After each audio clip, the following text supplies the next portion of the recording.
1168호 미디어오늘 주간신문 브리핑 이번 주도 시작하겠습니다. 저는 정철은 기자고요. 안녕하세요. 미디어오늘의 금준경 기자입니다. 미디어오늘에도 김현정 PD가 있습니다. CBS에만 있는 게 아니고요. 네, 재미없나? 저분 표정이 안 좋아진 것 같습니다. 뭐 그 전에 이 남북 정상회담 중인데 냉면 드셨나요 오늘?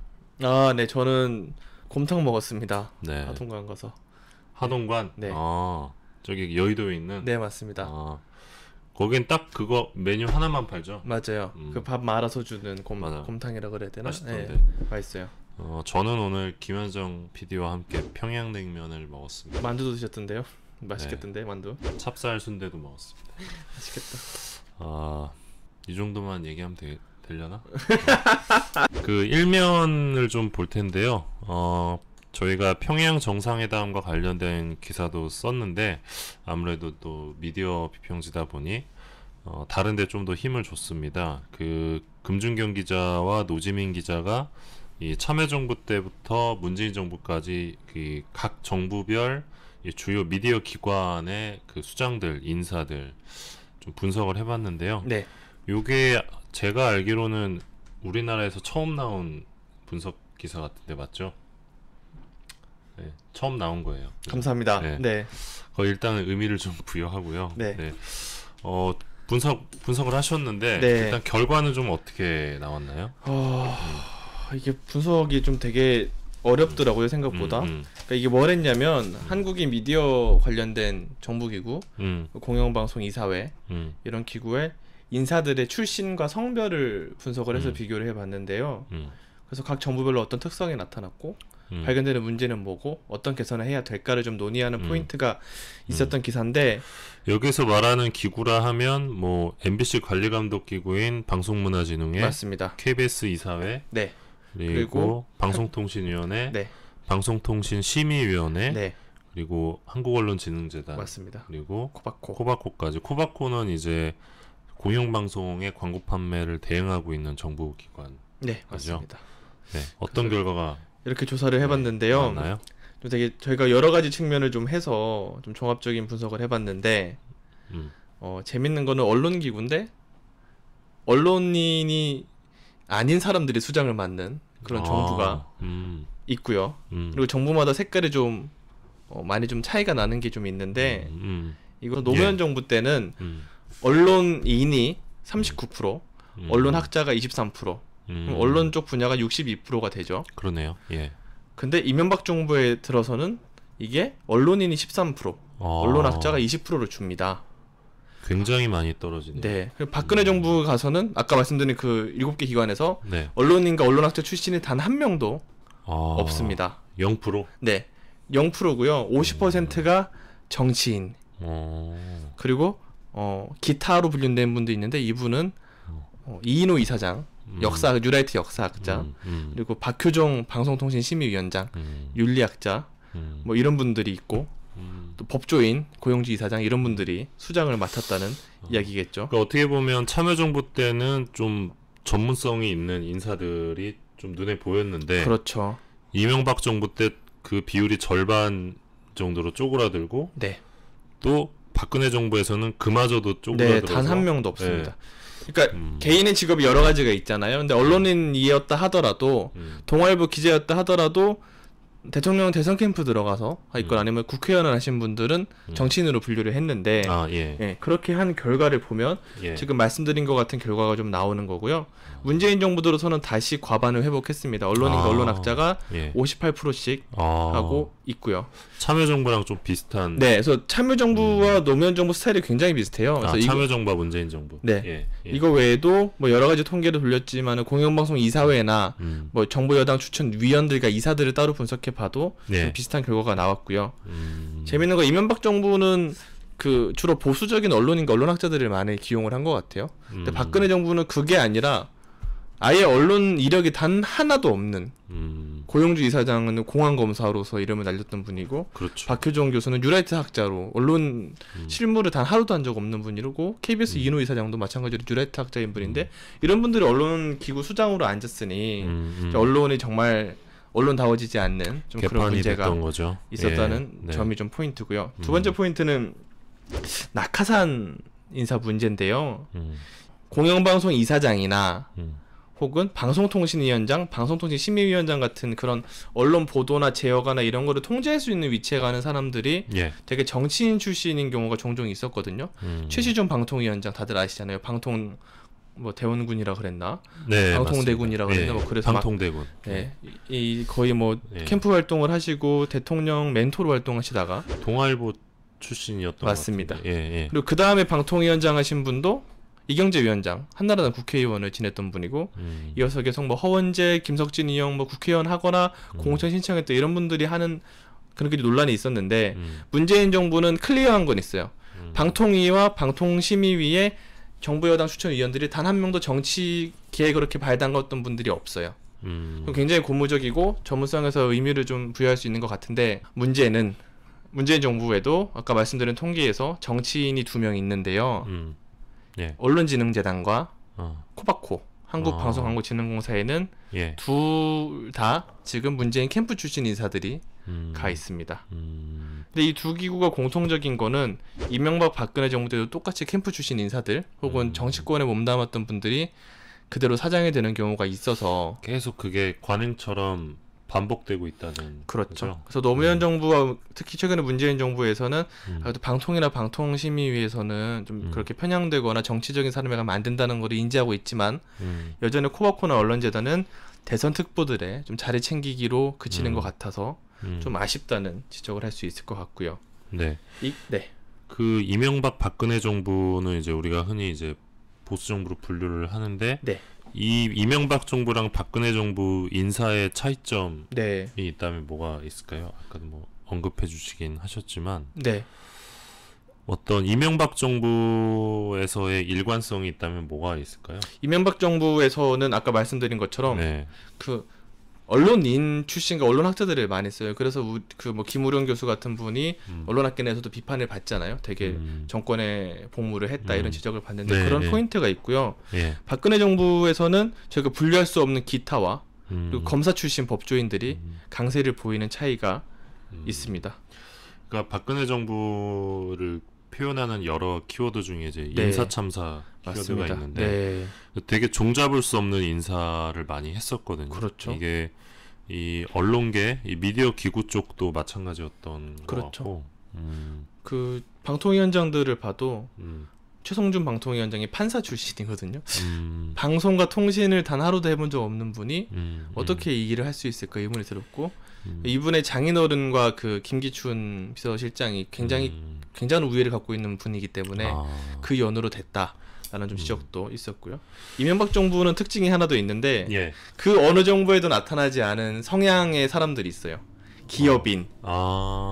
이건 정말 이명박 정부답다는 생각이 좀 들었는데 그러니까 박근혜 정부가 이념전쟁화를 하기 위해서 뉴라이트와 공안검사들을 방송계에 끌어들였다면 이명박 정부는 비즈니스 프렌들리 그런 정책이 언론사에도 간 것 같아요. 재밌네요. 심지어 뭐가 문제였냐면은 박문진 이사장의 그 벽산 기업 대표를 하셨던 건설회사로 유명. 그분이 무슨 공영방송과 인연이 있다고 공영방송 이사장을 하게 됐고요. KBS 이사장에는 전경련 부회장을 하신 분이 또 이사장으로 오긴 했거든요. 그냥 이사가 아니라 역시 기관장급이 이사장이라서 어떻게 언론에까지 이렇게 그 건설업자와 대기업을 이렇게 불러들이는지 좀 흥미로운 포인트라고 할 수 있을 것 같습니다. 역시 이명박 정부 참 꼼꼼했던 것 같아요. 일면 톱 기사 제목이 그 역대 방통위원 중 여성은 딱 한 명이다 요 내용인데 그 미디어 기관 인사를 성별로 또 분석을 하신 것 같네요. 그러니까 앞서는 그 직업군별로 해서 전문성 여부를 따졌는데 요즘 사회적인 의제를 감안했을 때 이것도 반드시 분석을 해야 된다라는 생각이 들었고요. 지금까지 정부 여당뿐만 아니라 야당까지 해서 방통위원들이 20명이 조금 넘습니다. 그중에 여성은 그것도 민주당이 야당 때 임명했던 한 명뿐이고요. 그 역대 방통위원들 뭐 초청해서 하는 행사가 박근혜 정부 때 한 번 있었는데 여성이 한 분이고 다 남자분들이 이렇게 16명 정도의 남자들과 이렇게 같이 서 있는 걸 보고 야 이게 한국 미디어에서 벌어지는 현실이지 않나 그런 좀 고민이 들었고요. 숫자로 보면 놀라운 숫자가 굉장히 많은데요. 예. 양대 공영방송의 정부 여당 추천 이사 성비를 보면 이것도 진보 정부와 보수 정부의 차이가 있거든요. 노무현 정부 때는 양대 공영방송의 정부 여당 추천 이사들이 남성 24명, 여성 8명이에요. 3대1 비율로 남성이 많죠. 예. 문재인 정부에서는 남성 14명, 여성 6명이에요. 여성이 조금 더 늘었죠. 최근에 이게 EBS 이사회는 제외를 했는데 EBS 이사회까지 포함하면 좀 더 많을 것 같기도 하고요.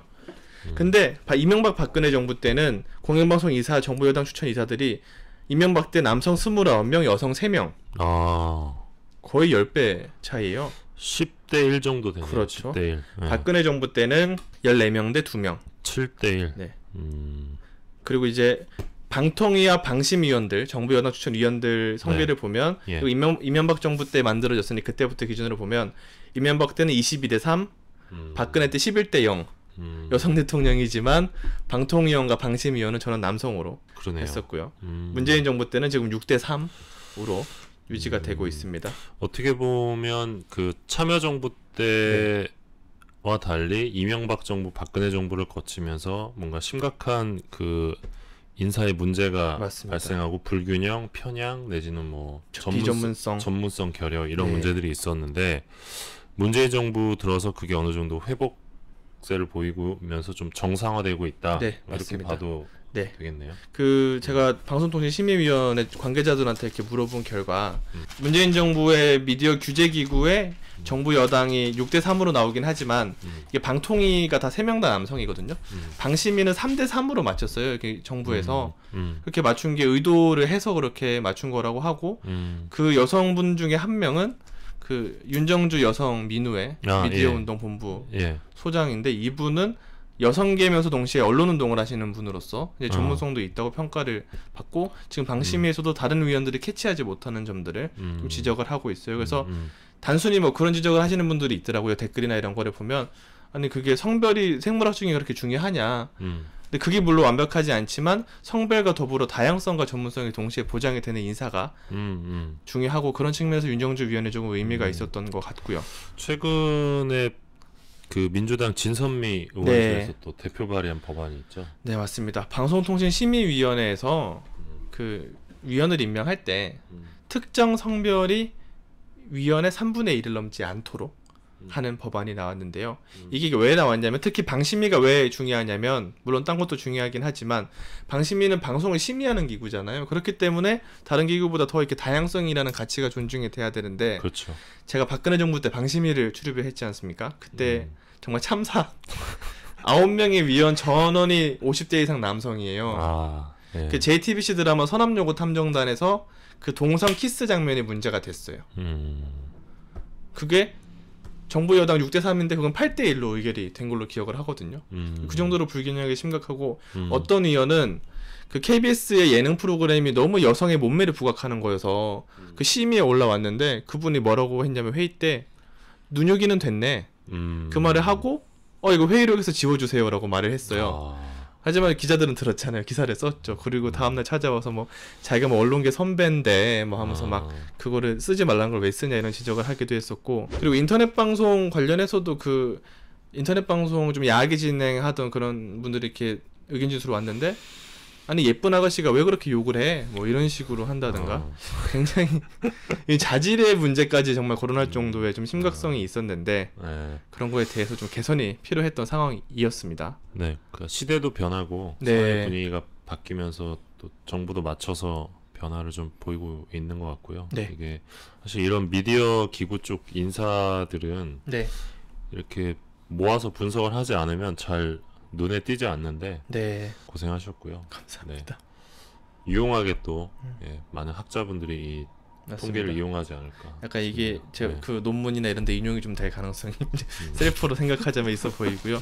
끝으로 말씀을 드리자면 이거를 분석을 하는 게 분석을 위한 분석은 아닐 거고요. 그러니까 근본적으로는 문재인 노무현 정부가 더 낫다, 더 다양성이 있고 전문성이 있다라고 평가할 수 있지만 그럼에도 언론재단이나 코바코를 왜 캠프 출신이 꼭 가야 되는지 설명이 안 되는 점은 아쉽다는 지적도 할 수 있고 근본적으로는 이게 선의에 맡기는 구도의 한계예요. 노무현 정부 때 지금보다 남녀 성비가 더 개선되고 전문성이 뛰어났다 하더라도 정권이 바뀌니까 금방 무너지잖아요. 예. 근데 또 정권이 바뀌면 또 무너질 거란 말이에요. 예. 이걸 안 되게 하려면 지금 공영방송 지배구조 개선 얘기가 나오는데 예.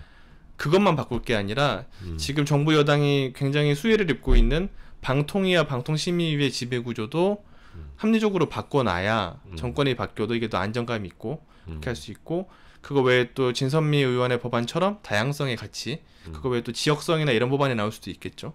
그런 걸 앞으로 좀 논의를 했으면 좋겠다라는 생각이 들어서 근본적인 개편까지 이어졌으면 좋겠습니다. 좋은 지적입니다. 사면 톱 기사인데요. 저희 단독 기사인데 어떤 내용인가요? 여러분 다들 아시겠지만 제가 사실 방통위에서 가장 열심히 취재한 게 종편의 재승인 과정과 그 이후 후속 조치. 많은 분들이 알고 있지는 않을 것 같은데. 어쨌든. 그래서 어필하고 있습니다. 어쨌든. 제일 열심히 하는 분야입니다. 네. 다들 아시죠? 그 종편 재승인 조건이 오보막말 편파방송 관련 법정 제재를 연 4건 이하를 유지해야 된다가 그 조건이었잖아요. 그게 언제 생겼네요, 이 조건? 지난해 3월에 이건 좀 기억하실 거예요. TV조선이 합격 점수에 미달이 됐었잖아요. JTBC, TV조선, 채널A 3개 방송사 재승인을 했고 작년 11월에 MBN 재승인을 했었는데 이때 그 TV조선이 합격 점수에 미달이 되는 초유의 사태가 벌어졌었잖아요. 그래서 그거에 대한 개선책으로 이 방송 허가를 취소하는 대신에 종편들 모두 이제 오보막말 편파 방송을 줄여라. 그러려면 우리가 조건으로 너네가 매년 이걸로 심의 법정 제재를 4건 이하로 유지를 해라 라는 걸 부과하겠다라고 해서 재승인 조건에 유지돼서 많은 분들이 대체 몇 건이나 지금 진행되고 있는지를 궁금해 하시는 상황이었는데요. 그렇죠. 그래서 TV조선이 아시다시피 1만 달러 훈계리 취재비 1만 달러 보도로 법정 제재를 한 건을 받았고 또 그 경인선 영상 왜곡으로 또 한 건을 받은 상황에서 이제 4건이 어떻게 되는 거냐라는 좀 그런 지적이 있었는데 4건이 되기만을 기다리는 분들도 좀 사실 저희 댓글을 보면 언제 4건 채우냐 이렇게 기다리시는 분들이 없지 않아 있습니다. 그런데 이게 4건을 채우든 10건을 채우든 무용지물이 될 수 있는 가능성이 높다는 사실을 저희가 최근에 알게 됐는데요. 왜 그런 건가요? 4건을 넘기게 되는 순간 방통위한테 시정명령을 받고 이게 반복되면 제어가 취소 심사를 다시 하는 게 재승인 조건인데 4건을 넘기더라도 도망갈 수 있는 꼼수가 있었어요. 이게 지금 TV조선의 1만 달러 재심이 이번 주 월요일에 기각이 되니까 소송을 걸겠다 그랬거든요. 억울하면 소송을 걸 수도 있겠지만 이 이면에는 뭐가 있냐면 지금까지 방통위는 재승인 심사를 할 때 소송 중인 사안은 무조건 감점해서 제외를 해왔단 말이에요. 왜냐면 결론이 안 났으니까. 그러면 이 4건의 카운팅이 안 되는 거네요. 소송에 들어가는. 그렇죠. 추정을 하자면 1년에 한 번씩 체크를 하기 때문에 2018년 12월에 만약에 저희가 5건을 됐어요. 그럼 5건이 된 상황에서 한 건만 소송을 넣어요. 그러면 그 결과가 나올 때까지 한 건은 카운팅이 안 되는 거죠. 그럼 그렇게 1년이 버텨요. 근데 만약에 그 다음 해에 재판 결과가 나와서 재판이 끝났는데 야, 제재하는 게 맞아라는 결과가 나왔어요. 그러면은 다시 카운팅을 반영해야 되는데 다시 반영이 안 되는 구조예요. 왜냐면 1년에 한 번씩만 보기로 했고 그 해에 제재받은 것만 보기 때문에 재판이라 하면 통상 3심까지 가면 100% 1년 넘죠. 그러면은 이런 식으로 소송 걸어서 시간만 끌면 무조건 끝이 나는 그런 상황이라고 할 수 있습니다. 약간 금준경 기자 말을 들으니까 방통위에 사기당한 느낌인데. 그렇죠. 방통위 입장은 어떤가요? 방통위에 연락을 했습니다. 이렇게 해서 지금 TV조선이 저렇게 하는 게 지금 공무원들 사이에서는 저거 노리고 한다. 방심위가 무력화됐다는 지적이 있는데 어떻게 생각하냐고 물으니까 아직 기준을 안 정했다라고 얘기를 하시는 거예요. 이거 굉장히 실망스러운 게 단호한 대답이 나왔어야 돼요. 딱 듣자마자 그거 잘못 알고 계신 거고 우리는 4건이 5건을 채우는 순간 소송과 무관하게 우리는 처벌을 할 겁니다라고 얘기를 했어야 되는데 아직 기준을 안 정했습니다라고 얘기를 하시면서 사실 아시겠지만 지금까지 우리가 법정 제재를 할 때 그 소송 중인 거는 감점을 안 해온 전례가 있긴 합니다. 하지만 이거는 기준을 안 정했습니다라고 해서 제가 물어봤어요. 아니 기준을 왜 이제 정하세요? 재승인 조건을 만들 때 당연히 이거 감안하셔야 되는 거 아닙니까? 라고 물어보니 그거는 이상적으로는 말씀하신 게 맞긴 한데 제가 그때 이 담당자가 아니어서 모르겠지만 아마 그것까지는 생각을 미처 못한 것 같습니다 라고 지적을 하고 있습니다. 그 방통위의 재승인 조건, 종편 재승인 조건이 미처 생각하지 못한 일이 이번에만 벌어진 게 또 아니잖아요. 그 작년에는 또 재승인 직후에 재승인 조건을 다시 읽어보니까 선거 방송이 제외가 돼서 논란이 됐었잖아요. 그렇죠. 예, 그러니까 선거 방송이라 하면 선거 날 하는 방송이 아니라 선거 기간에 통상 5개월인데 그 5개월 동안 선거와 관련한 거는 방심위가 아니라 선거방송 심의라는 독립기구가 심의를 하거든요. 5개월이나 걸려요? 네. 기간이? 네네. 통상 5개월 선거 끝나고 나서까지도 보는데 그럼 그 기간 동안에 선거 관련 이슈는 여기서 심의하기 때문에 또 카운팅을 안 하는 거예요. 왜 선거방송 심의 카운팅 안 하냐 그러니까 그것도 또 이런 식으로 답을 하는 거죠. 일을 제대로 안 하고 있네요, 방송위가. 그래서 제 취재 결과는 둘 다 몰랐다예요. 그러니까 선거방송 심의가 규정이 따로 있는데 그거를 재승인 조건에 써야 되는 거를 몰랐고 그리고 이번 거에도 소송을 했을 경우를 가정을 못하고 재승인 조건에 만든 근본적인 문제가 그러니까 처음에 이 4건 얘기가 나왔을 때도 네. 이제 뭐 4건의 기준이 뭐냐? 그렇죠. 3건도 아니고 5건도 아니고 왜 4건이냐? 뭐 이런 얘기도 있었는데 네. 지금 뭐 그 프레임을 넘어서서 4건이든 10건이든 아무리 걸려도 퇴출이 안 된다. 네. 지금 상황에서는 꼼수가 가능하기 때문에. 근데 방통위에서도 아무런 지금 뭐 그렇죠. 답을 내놓지 못하고 네. 있는, 좀 허무하네요. 지금 뭐 점점 이 방송의 어떤 공정성, 뭐 객관성, 네. 뭐 품위 유지 점점 더 이제 요구되는 상황들인데, 이러면 종편 입장에서는 좀 땡큐겠네요. 그렇죠. 종편에도 계속 문제 제기를 하는 게 대체 기준이 왜 이런지 모르겠다. 그래서 뭐 물어보면 계속 유권 해석을 새로 만들어줘요. 애초에 기준을 제대로 만들어야 되는 거고 만약에 지금 방통위가 뭐 이런 문제 제기를 수용해서 소송 걸어도 무조건 제재하겠다라고 해버리면 그거를 왜 이제 고지하냐고 해서 또 소송감이 될 거예요. 그 이슈 자체가. 행정을 이렇게 좀 하시는 거 굉장히 좀 빈틈이 많으신 것 같고 근본적인 의문은 그거였어요. 재승인 조건 점수 미달인데 왜 연장을 해줬느냐. 이제 그게 핵심적인 문제라고 생각하고, 두 번째는 잘한 방송과 못한 방송인데 조건을 똑같이 달았어요. JTBC도 4건을 달아버렸단 말이에요. JTBC는 점수가 엄청 잘 나왔는데 왜 똑같이 다느냐, 억울하지 않느냐 이렇게 할 수가 있고, 그리고 방심위 직원분들은 우려를 하는 게 4건을 넘어가는 심의를 할 때 방심위원들이 과연 공정하게 심의를 할 수 있을까? 그러니까 심의만 하는 기관인데 나의 이 말 한마디가 한 방송사의 운명을 좌우하게 되게 만들어 버리는 거잖아요. 그렇죠. 예. 그 방통위가 자기들이 해야 될 거를 왜 방심위에 떠넘기고 이렇게 하면 그 누가 공정하게 심의하겠냐. 상식적으로 이렇게 마지막 심의가 남았을 때 방송사들이 총력전을 벌이겠죠. 로비를 하려고. 그러겠죠. 예. 예. 그거를 이렇게 대놓고 노리게 만든 거 아니냐라는 지적이 나와서 그래서 이건 정말 대대적인 네, 좀 많이 관심을 안타깝습니다. 가져주셔야 될 것 같아요. 네. 안 그러면 사실 아무리 심의를 해봤자 네. 뭐 크게 달라지지 않을 것 같아서 맞습니다. 네, 그런 좀 우려가 있고, 또 이제 좀 다른 건이기는 합니다만 이것도 이제 그 미디어오늘에서 단독으로 나갔던 기사인데, 편성과 광고가 연계되는 부분, 그 홈쇼핑 연계 판매 부분이 있잖아요. 맞습니다. 그것도 이제 금준경 기자가 썼는데 이것도 되게 큰 문제거든요. 네. 그러니까 돈을 벌기 위해서 프로그램 내용에 이제 상품이 침투하는 상황인데, 이것도 지금 종편에서 전혀 대처를 못 하고 있어요.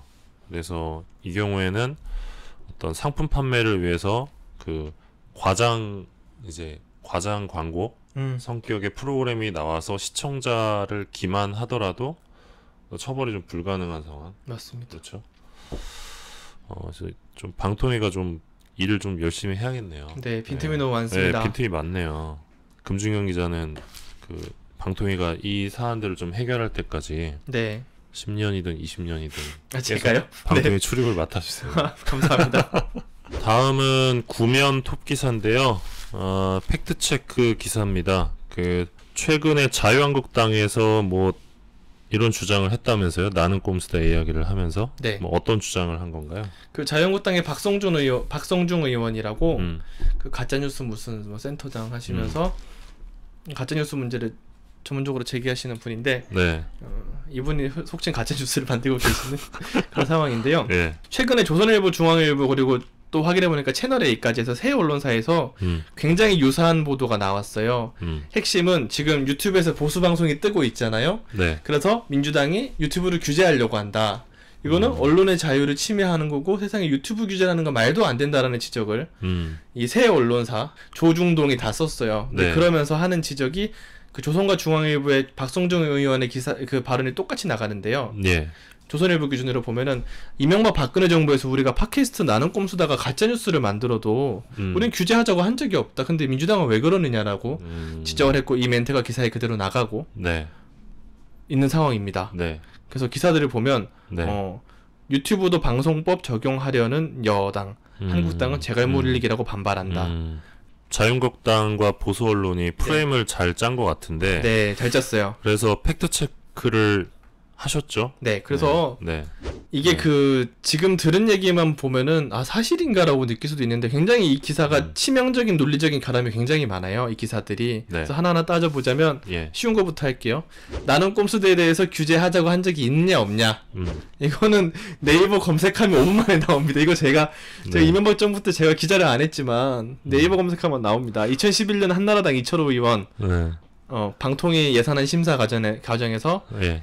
낙꼼수를 언급하면서 이대로 두면 나라가 망한다. 네. 예산을 많이 들여서라도 특별 단속팀을 만들어야 한다라고 주장을 특별 했고요. 단속팀. 네. 네. 이때 기억나요. 그래서 뭐 진짜요? 방송통신심의위원회에서 네. 뭘 한다 막 이런 소문들이 막 맞아요. 찌라시가 돌고 그랬었는데 2011년 기억하시겠지만 낙검수가 절정에 이르고 2012년 총선 대선을 앞두던 딱 그 시기였습니다. 예산안 심의 과정에서 이 말을 한 것도 포인트인데 예산안이라는 거는 그 부처에 예산을 줄까 말까 더할까 뺄까거든요. 그러니까 공무원한테는 목숨이 달린 일인데 돈줄 가지고 장난치신 거예요. 이거는 거의 그런 지적을 할 수 있고 2016년에도 염동열 새누리당 의원이 팟캐스트 전반을 얘기하면서 허위 사실이나 외설에 나가는 거는 무방비 상태다 지금 규제해야 된다 이렇게 얘기를 했었고요. 2016년 네. 이때는 또 한창 팟캐스트가 아주 잘 나가던 맞습니다. 때인데 그때 또 이제 정부 비판 성향의 팟캐스트들이 또 상위권을 계속 차지하면서 잘 나갈 때죠. 박근혜 정부 때 공영방송이 벌어져 있던 딱 그때고. 그렇죠. 그래서 행정적인 움직임도 있었는데요. 낙검수가 2011년에 인기를 끌었는데 2011년 방송통신심의위원회가 갑자기 뉴미디어 정보심의팀을 신설을 합니다. 근데 낙검수 규제다라는 비판이 굉장히 많이 나왔고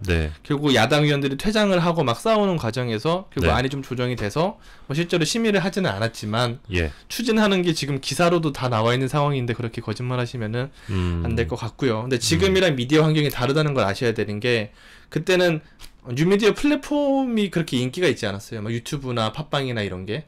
대신에 낙곰수라는 콘텐츠가 인기를 끌고 그 콘텐츠를 바탕으로 SNS가 활발하게 굉장히 SNS 여론이 그때 민주당에 유리하게 돌아가던 혹은 이명박 정부 비판적으로 돌아가던 딱 그 시절이라서 그때 이 한국당의 대응은 SNS 규제였어요. 그래서 기억나시겠지만 김재동 씨가 뭐 투표 인증샷을 찍었는데 이거 선거법으로 뭐 처벌하느니 마니네 막 이런 논란이 불거지고 SNS와 관련한 수사와 처벌이 굉장히 추진이 된 때가 바로 이때였기 때문에 낙검수에 대한 규제의 좀 일환으로 볼 수 있다고 볼 수 있을 것 같습니다. 뭐 이거는 뭐 거짓말을 그대로 써주면 안 되죠 언론이. 그런 그렇죠. 검증의 역할을 하지 않고 검색만 하면 나옵니다. 이런 거 좀 문제가 있는 것 같고요. 그러면 지금 여당에서 뭐 유튜브를 규제하려는 법안을 냈다. 이거는 좀 어떻습니까? 이게 사실 굉장히 영향을 또 많이 받는 게 근거잖아요. 그 근거로 법안이 나왔다라고 하는 건데. 맞습니다. 흔히 이런 착오가 있죠. 인과관계와 상관관계를 구분을 해야 되는데 못하는 경우가 있다. 까마귀 날짜 배 떨어진 게 그 두 가지가 날아서 얘가 쳐서 떨어진 건지 아니면 우연히 동시간대에 일어난 건지 봐야 되거든요. 근데 이거는 후자일 수밖에 없어요. 왜냐면 조선일보 기사에는 막 이번 방송법 개정 시도가 보수 성향의 1인 방송을 노린 것이 아니냐 이렇게 지적이 나온다라고 하지만 실제로 이 법은 이전부터 논의가 되어 왔던 법이에요. 그 이전이 언제부터냐면은 이게 좀 기술적인 설명이 필요하긴 한데 이게 보수 방송이 떠서 논의를 한 게 아니라 OTT라고 하거든요. 그러니까 넷플릭스나 유튜브 같은 그런 인터넷으로 우리가 영상을 보잖아요. 근데 IPTV 다들 아시죠? 이게 IPTV랑 기술적인 차이가 하나도 없잖아요. 인터넷망으로 방송을 보는. OTT가 오버 더 탑의 줄임말인데 이 OTT를 뭐라고 표현을 하면 되나요? 그냥 인터넷 방송 서비스? 인터넷 방송 서비스. 인터넷 스트리밍 서비스? 옛날에 다운받아 봤지만 이제 스트리밍으로 볼 수 있는 서비스. 뭐 이렇게 그러니까 보면 될 것 쉽게 같습니다. 보는 넷플릭스나 뭐 푸기나 유튜브나 다 이제 OTT라고 할 수 있습니다.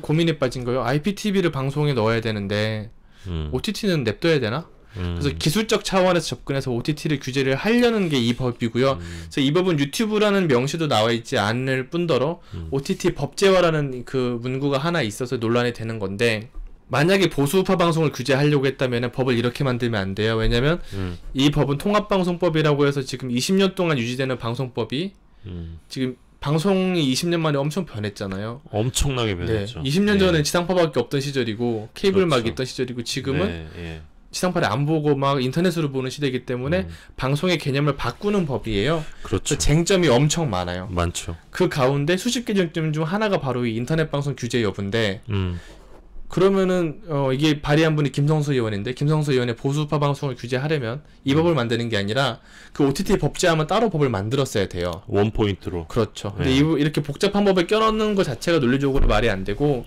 만약에 원 포인트로 만든 법의 문제라면 자유한국당 박맹호, 김성태, 이영건 의원님께서 이미 인터넷 방송 규제 법안을 내놨습니다. 왜 이 법이 나올 때는 아무 말도 안 하고 이 다른 법이 나오는데 이거 가지고 문제 제기를 하는 걸까라는 지적을 할 수가 있고요. 이거 굉장히 좀 정치적인 목적이 있는 기사였네요, 그러면. 그렇죠. 그래서 이거 가지고 사실 그 정규재 선생님께서 인터넷 방송에 또 논평을 내시면서 김성수 의원의 이 규제 시도는 뭐 언론 장악인 뭐 이런 뉘앙스로 비판을 하시더라고요. 전혀 사실이 네, 아니네. 그 잘못된 보도를 보신 거예요. 그거 리터러시가 좀 필요하신 네, 그런 차원인 것 같고요. 이 법에 나온 OTT 법제화라는 게 김성수 의원이 만든 개념이 아니에요. 이게 처음 등장한 게 박근혜 정부 때 미래창조과학부에서 연구반을 만들면서 처음 만들었거든요. 그 네. 맥락이 이거예요. 예. OTT는 방송도 아니고 전기통신 사업도 아니다. 그래서 제도화가 필요하다.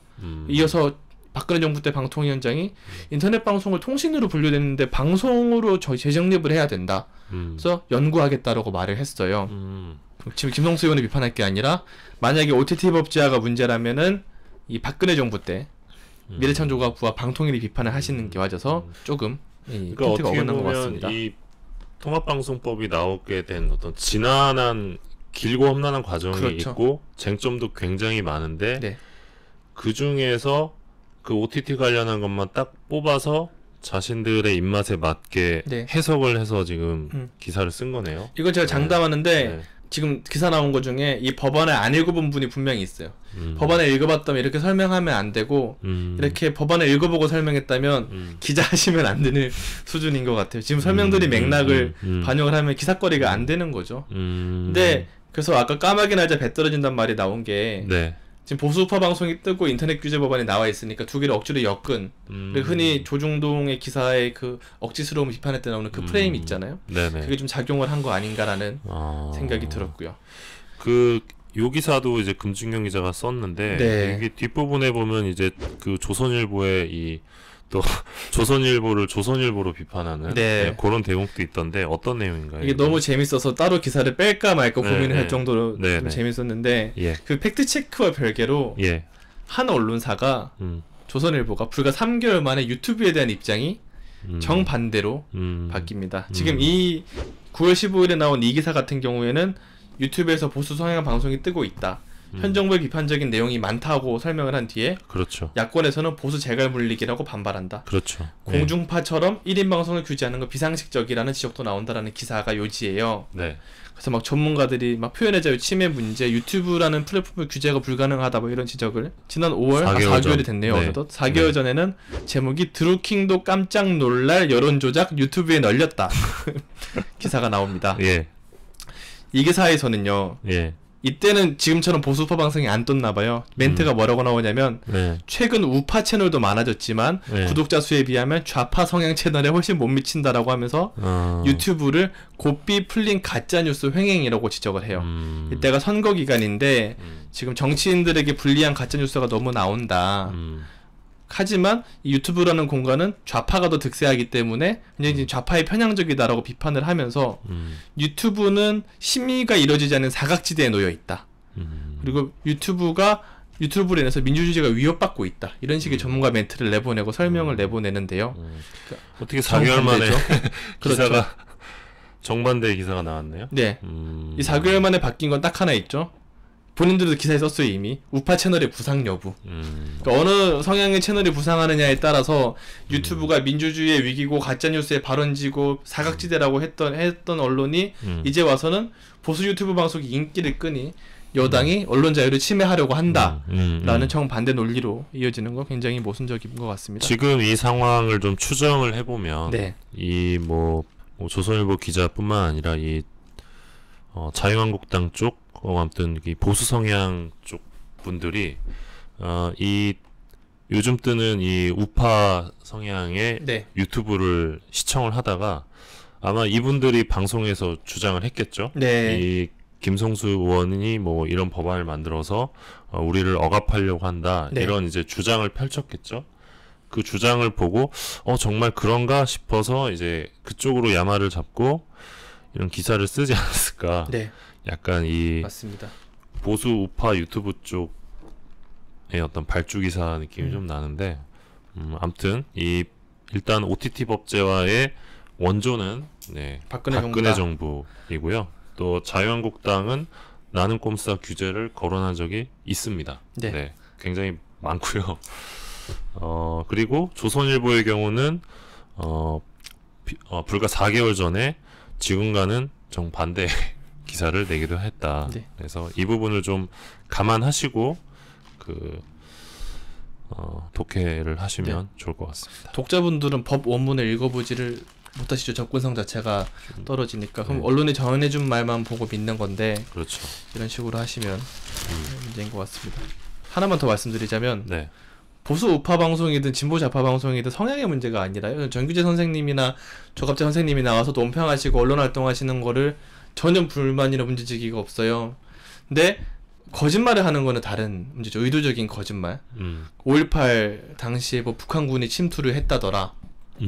혹은 뭐 노회찬의 유서와 노무현의 유서가 작성자가 동일 인물이다. 이런 말도 안 되는 검증할 수 없는 주장을 쉽게 해놓고선 그걸 통해서 정치적인 이득을 얻고 경제적인 이득을 얻는 채널이 분명히 존재합니다. 이거는 진보냐 보수의 문제가 아니에요. 그런 접근을 해야지 진보가 뜨니까 가짜뉴스를 부각하고 보수가 뜨니까는 우파 방송이라고 하는 건 이중잣대. 그러니까 방금 말씀하신 그런 사례들이 이제 일명 가짜뉴스. 네, 건데, 그렇죠. 예. 참고로 아까 5.18 같은 경우는 이 북한군이었고 네. 실제 광주에 갔다 왔다라고 주장하는 분이 있어요. 네. 5년 전에 채널A 김광현의 탕탕평평에 출연했던 분인데 네. 가명으로 나온 분이거든요. 네. 김명국 씨. 이분 혹시 아시는 분 계시면요, 요 방송을 보시고 꼭 저에게 연락을 주시면 고맙겠습니다. 지금 제가 이 김명국 씨를 찾고 있거든요.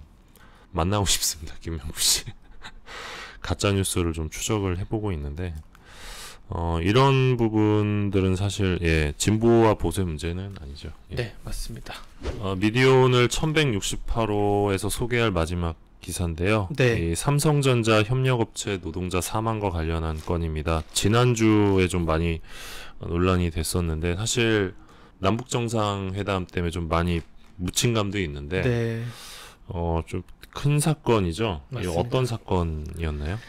지난 4일이었습니다. 그 삼성전자 반도체 기행 사업장에서 이산화탄소가 유출돼서 협력업체 직원 3명이 의식을 잃었고요. 네. 사고 직후에 한 분이 숨졌고, 네. 12일에 또 다른 한 분이 또 숨져서 예. 지금 2분이 돌아가시고 한 분의 의식이 없는 상황입니다. 예. 문제는 이 삼성전자가 대응을 제대로 했느냐인데요. 예. 삼성전자가 사고 2시간 뒤가 돼서야 네. 노동자가 사망한 다음에야 신고를 한 걸로 드러났고요. 사고 2시간이나 지났어요? 네. 사업장 내에서 지금 이산화탄소가 유출되는데 대피 방송 자체를 안 했대요. 다들 그냥 일하고 있었던 거예요. 그래서 이 안전불감증 그리고 이거에 은폐 의혹까지 불거지는 굉장히 큰 문제라고 할 수 있습니다. 이때 또 관련한 동영상이 또 이제 주요 방송에서 보도가 되면서 네. 공분을 일으켰는데 혹시 보셨나요? 네, 봤습니다. 이게 CCTV 영상인데요. 그렇죠. 설명을 좀 드리자면 삼성전자 측에서 너네 왜 119 신고 안 했냐라고 하니까 내놓은 답이 우린 자체 구조대가 있습니다. 우리 삼성에서 자체적으로 운영하는 게 있기 때문에 신고 안 해도 됩니다. 그리고 사람이 주구 때문에 신고를 뭐 하게 돼 있다 뭐 이런 식으로 변명을 해놨는데요. 그 자체 신고가 제대로 했냐라는 거를 입증할 수 있는 영상이 그 건물 로비 영상이 공개가 됐는데요. 네네. 보면요 놀라운 게 그 출입문 통과를 하는데 20초가 걸려요. 막 카드 키 어딨지 주섬주섬 이러고 막 꺼내고 찍고 그리고 핸드폰 막 보고 이렇게 터벅터벅 들어가세요. 사람이 지금 의식이 없는데. 네. 몰랐다는 거예요. 의식이 있는지도 없는데 뒤늦게 허겁지겁 하는데 결국 구조에 걸린 시간이 30분. 보통 골든타임을 산정을 했을 때 30분 너무 늦은 시간이기 때문에 차라리 이 10분 거리에 JTBC 보도에 따르면 10분 거리에 이런 안전 대응을 할 수 있는 그런 화학적 기술을 갖춘 소방응급대가 있었대요. 차라리 거기 연락했으면 10분 내에 출동해서 대처를 했을 텐데 자체 소방대들이 자체 구조대가 부실하게 대응해서 결국 사고가 커지지 않았나라는 그래서 지금 지적이 나왔습니다. 이 상황을 두고 삼성전자에 살인미수죄를 적용해야 한다 이런 주장이 있을 정도로 너무나 대응이 이제 좋지 않았기 때문에 맞습니다. 근데 이 사건에 대해서 이제 방송 보도를 모니터링을 하셨죠? 하셨는데 맞습니다. 좀 어떤 결과가 나왔었나요? 우선은 사고 직후에 민주언론 시민연합이 이틀치를 한 게 있고 지금 일주일이 지난 시점에 CCTV가 다시 나왔기 때문에 저는 그 시점에서 다시 모니터링을 했었는데요. 9월 4일부터 14일까지 이 보도와 관련해서 메인 뉴스에서 보도한 양을 보면 채널A는 한 건도 보도하지 않았습니다. 한 건도 보도 안 할 만한 이슈인가? SBS와 JTBC는 각각 4건씩 보도를 했고요. KBS가 3건 플러스 단신, MBC가 3건, TV조선 2건, MBN 1건 순으로 나타났습니다. 공교롭게도 순서가 묘하죠. 예측 가능한 순서라고 할 수 있을 것 같기도 한데요. 왜 채널A는 한 번도 보도를 안 했을까요? 그러게요. 이게 지상파와 종편 중에서 유일하게 채널A만 이 뉴스에 뉴스 가치가 없다고 본 건데 왜 그런지가 좀 의문이고요. 누가 봐도 이건 뉴스 가치가 있는 사건인데. 그리고 늑장 대응 문제 있잖아요. 2시간 뒤에 신고하고 대피 방송을 안 한 거. 이거는 TV조선도 이거는 보도를 하지 않았습니다. 그래서 좀 소극적인 보도라고 할 수 있고요. 사실 이 사건 같은 경우는 뭐 보도의 개수도 뭐 중요하겠지만 그렇죠. 좀 이 부실 대응과 관련해서는 책임자를 찾아서 좀 합당한 처벌을 요구해야 될 것 같거든요. 맞습니다. 그러니까 삼성이 반박을 하면 이게 맞는 반박인지 따져야 되고 추가 증거를 찾아야 되고 그렇게 해야 되는데 입장만 그냥 나열하는 보도도 있었다는 점에서 문제라고 할 수 있고요. 그래서 좀 이 건에 대해서는 좀 탐사 보도가 좀 필요할 것 같고요. 사실 이 협력업체 노동자들이 사망하고 이제 산업재해죠. 그러니까 이게 피해를 입는 사례들이 굉장히 많습니다. 굉장히 많고 삼성전자 이제 그 중에 한 사례인 건데 이재용 부회장이 평양에 있는데 평양에 있을 때가 아닌 것 같고요. 맞습니다. 좀 이 건에 대해서 책임 있는 그 사과와 입장을 내놔야 될 것 같습니다. 반복이 되는 문제라는 지적이 KBS 보도에 나와 있는데 2013년 화성, 2014년 수원에서 삼성전자에서 똑같은 유사한 사고가 벌어졌어요. 근데 공교롭게도 그때마다 늑장 신고 논란이 벌어졌어요. 이번에도 마찬가지로 3번째고 그리고 셋 다 정직원이 아니라 협력업체 직원들이었어요. 그럼 삼성이 협력업체 그 간접 고용 구조 속에서 노동을 어떻게 하고 있는지가 드러난 거고 그게 안전 문제와 사람의 목숨과도 직결된 거고 삼성이 늑장 신고를 계속했다는 것도 지적을 할 만한 문제죠. 그래서 이게 이전에 제대로 지적이 됐다면 이번 사고가 안 벌어질 수도 있었다는 생각이 들고 이번에 보도를 안 한 채널A, 소극적으로 보도한 TV조선 이런 매체 같은 게 MBN 이런 매체들이 반복이 된다면 그나마 이건 TV조선은 나아요. MBN과 채널A가 제일 소극적이었는데 이런 게 반복이 된다면 또 사고가 벌어질 수도 있겠죠. 제가 알기로 채널A는 그 어떤 방송사보다 이 김부선 이재명 논란이나 좀 이렇게 뭐랄까요? 자극적인 이슈들, 가십거리들 굉장히 열심히 방송을 하던데 이 건은 뭐 본인들 입맛에 맞지 않는 건지 좀 대응이 많이 아쉽고요. 그날 했던 뉴스를 그래서 찾아봤어요. 정말 뭐 했나요? 뉴스 가치가 없었나? 그 지금 말씀드리는 날은 그 CCTV 영상이 나온다. 보도를 안 한 데가 채널A와 MBN이거든요. 예. 대체 뭐가 그렇게 중요했나를 보니 MBN은 그 매경 미디어 그룹이 주최하는 전국 대학생 취업 창업 멘토링 특강을 단신이 아니에요. 1분 30초짜리 리포트를 만들었어요. 자기 회사가 주최하는 행사를 통해서 이런 홍보를 하는 거죠. 그리고 채널A는 그 임종석 대통령 비서실장이 그 여야 정당 대표들을 꽃할배라고 불렀어요. 그래서 여야 대표들을 만나서 꽃할배에 대해 어떻게 생각하냐는 이 정책이랑 아무 상관도 없는 이런 약간 가십성 내용을 보도를 다뤘습니다. 이것보다 과연 덜 중요했을까? 그런 지적이 나올 수 있을 것 같습니다. 이 공교롭게도 보수 언론들이 보도를 안 하는데 이게 진보와 보수의 문제가 이것도 다 마찬가지로 아니라고 생각을 하거든요. 그러니까 우리는 보수적인 성향이기 때문에 어떻다라고 할 수 있는 이슈가 아니라 막 대기업에 과연 자유로울 수 있는지 이 언론사들이 보도가 정말 자율성이 있는지 정말 약자들을 생각하는지 그런 게 좀 드러나는 단면인 것 같습니다. 네, 그 이 사건에 대해서도 좀 많은 관심을 네. 부탁드리겠습니다. 이 정도로 정리를 할까요? 네, 알겠습니다. 다음 호는 추석 연휴로 휴관이고요. 고향에 좀 다녀오겠습니다. 네. 고향이 어디신가요? 울산 광역시 울주군입니다. 잘 다녀오시고요. 네. 그 시청하시는 분들도 즐거운 한가위 보내시기 바랍니다. 저희는 다다음 주에 찾아뵙겠습니다. 고맙습니다. 감사합니다.